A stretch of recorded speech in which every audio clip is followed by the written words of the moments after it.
চরণ পাহাড়ি ধাম। বাবা আসতেছে এই তো কি পাওয়া গেছে না লাগছে বাবা ওই দিয়ে গেছে। তো আমরা এখন রয়েছি নন্দগ্রাম এবং জাবর থেকে কোকিলাবান হয়ে প্রায় 7 কিলোমিটার দক্ষিণ দিকে।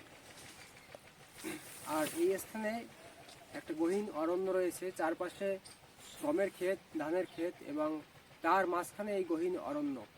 আর এই অরণ্যের মাঝে রয়েছে এই দৃশ্যমান পাহাড়, অর্থাৎ পাহাড়টি হচ্ছে অরণ্যের মাঝে লুকিয়ে রয়েছে, যেন লুকিয়ে নীরবতা আকারে এই পাহাড় এখানে বিরাজ করছে।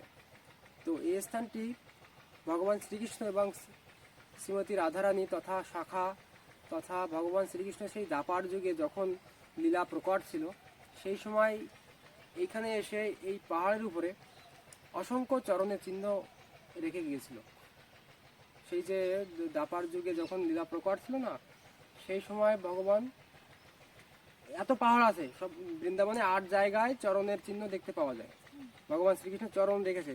তো সব থেকে বেশি চরণের চিহ্ন, মুকুটের চিহ্ন, হস্তির যে পদচিহ্ন, তারপরে গাভী মাতার খুরের চিহ্ন, সেই যে নীলগাই হরিণের যে খোরের চিহ্ন না, সেইগুলো সব এইখানে একদম মানে প্রকট আপনারা দেখবেন। সামনে গিয়ে এগুলো দেখাবো। আর এখানে রাধারানীর মুকুটের চিহ্নটাও রয়েছে। আর এখানে মানে বাস্তবিক আকারে যে দাপার যুগে মানুষ কিন্তু লম্বা ছিল অনেক বেশি, এই কলিযুগের মানুষ তো ছোট, 3.5 হাত। দাপার যুগে আর কি মানুষগুলো অনেক বড় বড়। তো ভগবান শ্রীকৃষ্ণ তখনকার বয়স হচ্ছে নবীন কিশোর, সেই সময়কার চরণ দেখবেন। এখানে চলুন সামনে, আসুন আমার সঙ্গে। আমার এই বড় দাদু দাদার চরণ চিহ্ন, হ্যাঁ এই দেখো, এই হচ্ছে বলরাম দাদার চরণ চিহ্ন। দেখো সাক্ষাৎ, এই দাঁড়াও, দেখুন এই হচ্ছে চরণের চিহ্ন। কত বড় চরণ দেখছেন, এতটা বড়। কিন্তু এটা কিন্তু পূর্ণবয়স্ক দাপার যুগে পূর্ণবয়স্ক কারো চরণ চিহ্ন না, নবীন কিশোরের চরণ চিহ্ন। এই হচ্ছে সাক্ষাৎ বলরাম দাদার চরণ চিহ্ন। এটি দেখুন কত বড়।